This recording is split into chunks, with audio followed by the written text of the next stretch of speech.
तीन चार मिनट की बात उर्दू में।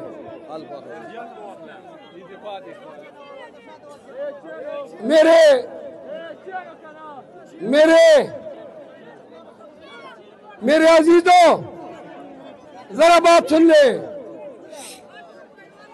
आज हर पाकिस्तानी को हम ये बता रहे हैं कि ये जो हमारा झंडा है, ये पीटीआई का झंडा, ये सिर्फ एक झंडा नहीं है, ये एक आवाज है, एक उम्मीद है, ये एक तहरीक है कैदी 804 के लिए, जो बेगुनाह पाकिस्तानी कौम की हकीकी आजादी के लिए और हुर्मत रसूल के लिए कड़े होने की सजा काट रहा है।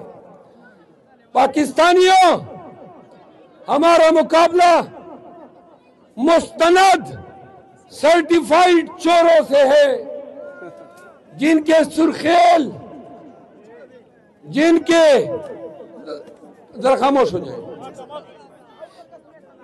हमारा मुकाबला उन लोगों से है, खामोश, वो कहते हैं कि पीटीआई पे पाबंदी लगाओ। उन्होंने कहा, आप देख ले मौलाना फजल रहमान के बयानात, नवाज शरीफ के, मरियम नवाज के, वो कहते थे इनसे बेट छीन लो। काजी फाइज ईसा ने हमसे बेट छीन लिया। हमारी खवातीन आज भी नजरबंद है।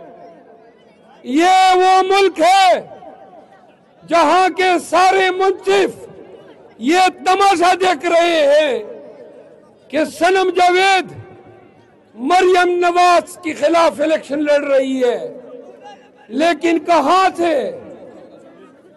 खामोश, गलीसो, सनम जावेद कहां से इलेक्शन लड़ रही है? कोट लखपत जेल से। मरियम नवाज फखर से इतराती फिर रही है कि शेर जीतेगा।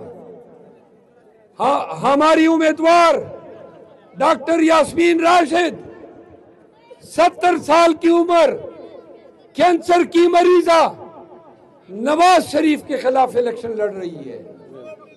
कहां से लड़ रही है? कोट लखपत जेल से लड़ रही है। नवाज शरीफ भी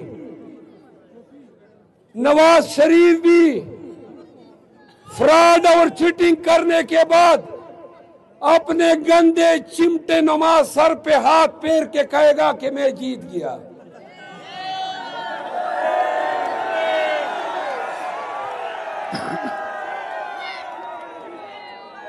मेरे भाइयों, एक छोटा सा किस्सा सुन लो, आराम से एक किस्सा सुन लो, मैं बात खत्म करता हूं।